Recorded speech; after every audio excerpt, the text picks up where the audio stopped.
जय हिंद दोस्तों। VS classes for you में स्वागत है आपका। हम आज आपके लिए आपकी डेली करंट अफेयर्स की क्लास लेके आ गए हैं। तो चलिए स्टार्ट करते हैं। देखते हैं पहला क्वेश्चन। पहला क्वेश्चन है कि भारत की तरफ से किसने ब्रिक्स उद्योग मंत्रियों की बैठक की अध्यक्षता की। तो ये की है केंद्रीय मंत्री पीयूष गोयल ने। किसने? पीयूष गोयल। 18 अगस्त 2021 को आयोजित ब्रिक्स उद्योग मंत्रियों की बैठक की अध्यक्षता केंद्रीय वाणिज्य एवं उद्योग, उपभोक्ता मामले, खाद्य एवं सार्वजनिक वितरण और कपड़ा मंत्री पीयूष गोयल ने की।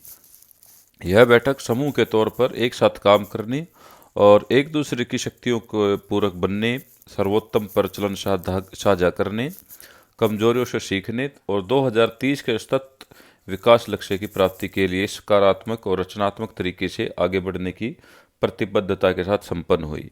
क्या था कि 2030 का जो सतत विकास का लक्ष्य की जो प्राप्ति है उसके लिए सकारात्मक और रचनात्मक तरीके से आगे बढ़ने की प्रतिबद्धता।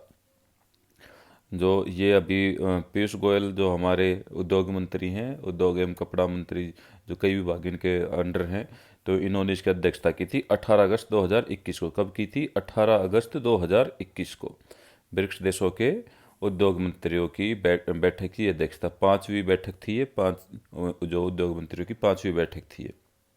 ब्रिक्स जो कि 5 देशों का समूह है, 2006 में इसकी स्थापना हुई थी और 2010 में अफ्रीका इसमें शामिल हुआ था, तब ये ब्रिक्स बना था। उससे पहले ब्रिक के नाम से ये था, ये BRIC, और साउथ अफ्रीका के इसमें शामिल होने के बाद ये ब्रिक्स हो गया। और इसका जो हेडक्वार्टर है वो है शंघाई, चीन में। चलिए अगला देखते हैं। अगला है विश्व एथलेटिक्स अंडर 20 चैंपियनशिप 2021 किस देश में आयोजित की गई।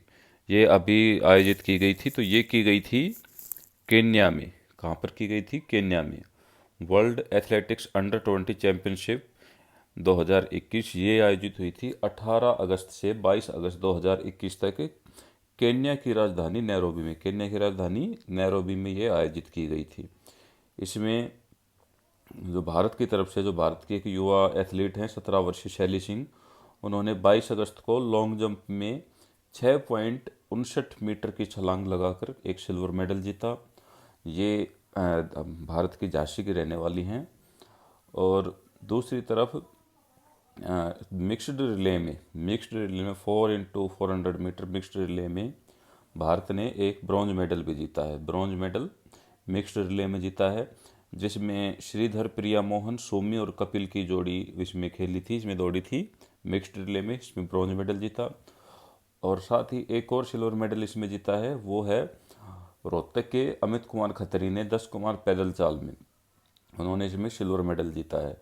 तो इस बार जो वर्ल्ड एथलेटिक्स अंडर 20 चैंपियनशिप है, इसमें भारत को 3 मेडल मिले हैं, 2 सिल्वर और 1 ब्रॉन्ज।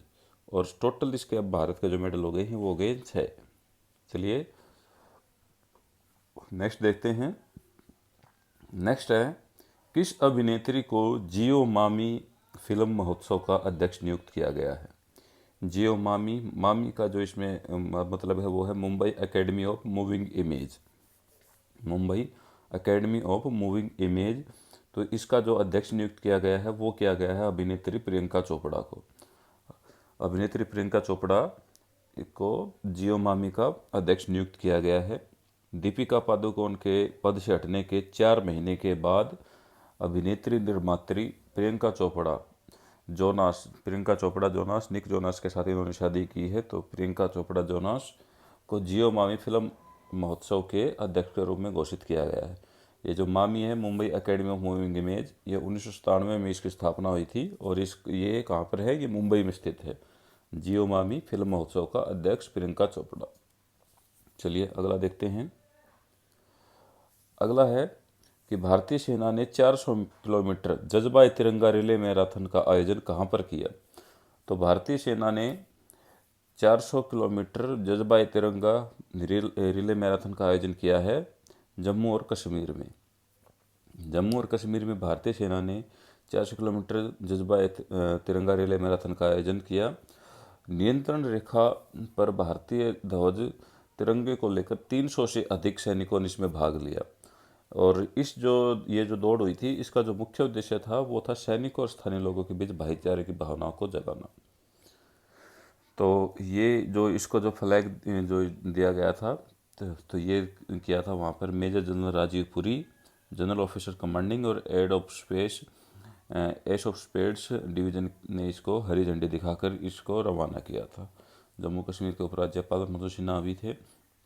तो ये कहाँ पर हुआ था? 400 किलोमीटर का जज्बा तिरंगा रिले मैराथन, तो ये हुआ था जम्मू और कश्मीर में। चलिए नेक्स्ट देखते हैं। नेक्स्ट है UNWGIC शिखर सम्मेलन 2022 का आयोजन कहाँ किया जाएगा? UNWGIC का मतलब है United Nations world geospatial information Congress. तो इसका जो 2022 का जो शिखर सम्मेलन का जो आयोजन है वो होगा भारत में। कहाँ पर होगा? भारत में। ये जो दूसरा शिखर सम्मेलन है जो कि अक्टूबर 2022 में होगा, तो ये होगा भारत के हैदराबाद, जो कि तेलंगाना राज्य में आता है। भारत के हैदराबाद में अक्टूबर 2022 में इसका आयोजन किया जाएगा, दूसरे शिखर सम्मेलन का। UNWGIC के दूसरे शिखर सम्मेलन 2022 का आयोजन अक्टूबर 2022 में भारत के हैदराबाद में किया जाएगा। जो ये इसका पहला शिखर सम्मेलन हुआ था ये 2018 में चीन में हुआ था। कब हुआ था? 2018 में चीन में। और इसकी थीम है towards Jio enabling the global village. ये इसकी थीम रहेगी, towards Jio enabling the global village. तो दूसरा शिखर सम्मेलन UNWGIC का कहाँ पर होगा? भारत के हैदराबाद में, अक्टूबर 2022 में। चलिए नेक्स्ट देखते हैं। नेक्स्ट है ATS, एंटी टेररिस्ट स्क्वाड प्रशिक्षण केंद्र किस राज्य में स्थापित किया जाएगा? ATS का जो प्रशिक्षण केंद्र है वो किस राज्य में स्थापित किया जाएगा? तो ये स्थापित किया जाएगा उत्तर प्रदेश में। कहाँ पर? उत्तर प्रदेश में। अभी उत्तर प्रदेश सरकार ने घोषणा की है कि उत्तर प्रदेश के सहारनपुर के देवबंद में ATS कमांडो के लिए एक प्रशिक्षण केंद्र स्थापित करेगी। उत्तर प्रदेश सरकार सहारनपुर के देवबंद में, कहाँ पर करेगी? सहारनपुर के देवबंद में ATS कमांडो के लिए एक प्रशिक्षण केंद्र स्थापित करेगी। जो ATS है, एंटी टेररिस्ट स्क्वाड, वैसे दिसंबर 1990 से ये एक्टिव है। अभी तक ये कार्यकारी है दिसंबर 1990 से ATS एंटी टेररिस्ट स्क्वाड। और इसका प्रशिक्षण केंद्र खोला जाएगा उत्तर प्रदेश के सहारनपुर के देवबंद में। चलिए नेक्स्ट ये कुछ वन लाइनर्स हैं, ये देख लेते हैं। पहला है, किसने आयुष्मान भारत अधिकार पत्र लॉन्च किया? तो ये लॉन्च किया है स्वास्थ्य मंत्री मनसुख मांडविया जी ने। किसने? स्वास्थ्य मंत्री मनसुख मांडविया ने। नेक्स्ट है, किस राज्य सरकार ने गोरखधंधा शब्द के इस्तेमाल पर प्रतिबंध लगाया है? तो ये लगाया हरियाणा सरकार ने। हरियाणा सरकार ने गोरखधंधा, क्योंकि ये गुरु गोरखनाथ के कुछ अनुयायियों ने सरकार से इस शब्द पर आपत्ति जताई थी, तो इसलिए हरियाणा सरकार ने इस शब्द पर प्रतिबंध लगा दिया है। कौन से शब्द पर? गोरखधंधा शब्द पर।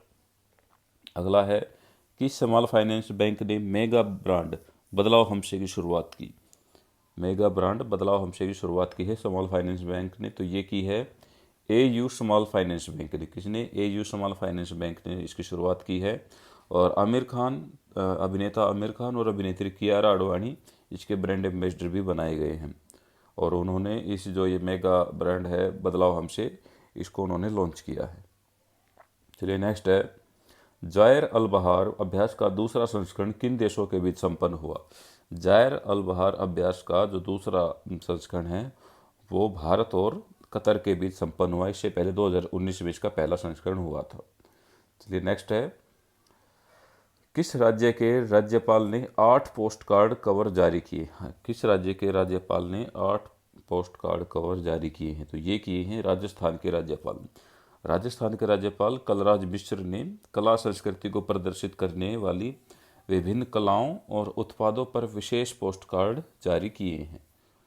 चलिए नेक्स्ट है, केरल एडवेंचर टूरिज्म का ब्रांड एम्बेसडर किसे नियुक्त किया गया है? तो केरल एडवेंचर टूरिज्म का ब्रांड एम्बेसडर नियुक्त किया गया है PR श्रीजेश को। PR श्रीजेश को केरल एडवेंचर टूरिज्म का ब्रांड एम्बेसडर बनाया गया है। ये एक हॉकी प्लेयर है और पूर्व कप्तान भी रहे हैं। और जो टोक्यो ओलंपिक में विजेता जो टीम है, विजेता हॉकी टीम जिन्होंने ब्रॉन्ज मेडल जीता था, उसके ये गोलकीपर रहे हैं। और ये केरला के एर्नाकुलम से संबंध रखते हैं और इसलिए केरला सरकार ने उनको केरला एडवेंचर टूरिज्म का ब्रांड एम्बेसडर बनाया है। किसे? PR श्रीजेश, भारतीय हॉकी खिलाड़ी। नेक्स्ट है, किस शहर में ओप्पो ने कैमरा इनोवेशन लैब की स्थापना की है? मोबाइल कंपनी ओप्पो ने कैमरा इनोवेशन लैब की स्थापना भारत के किस शहर में की है? तो ये की है हैदराबाद में। कहाँ पर? हैदराबाद में मोबाइल फ़ोन कंपनी ओप्पो ने अपनी कैमरा इनोवेशन लैब की स्थापना की। चलिए नेक्स्ट है, किस देश में ज्वालामुखी विस्फोट से नया द्वीप बना है? तो ये बना है जापान में। जापान में ज्वालामुखी विस्फोट से एक नए द्वीप का उदय हुआ, नया द्वीप वहाँ पर बना है। चलिए आखिरी क्वेश्चन है, आवास एवं शहरी विकास मंत्रालय ने PMAYU के तहत कितने घरों के निर्माण का प्रस्ताव पास किया? PMAY प्रधानमंत्री आवास योजना अर्बन, अर्बन मतलब शहरी, तो शहरी के तहत कितने घरों के निर्माण का प्रस्ताव पास किया है? तो ये प्रस्ताव पास किया है 16,488 घरों का। तो आवास एवं शहरी मंत्रालय ने PMAYU के तहत 16,488 घरों का प्रस्ताव पास किया है। चलिए आज क्वेश्चन यहीं पे कंप्लीट होते हैं। कल आपके लिए फिर से कुछ नए क्वेश्चंस लेके आऊँगा। तब तक जुड़े रहें वीएस क्लासेस फॉर यू से। Thank you. जय हिंद।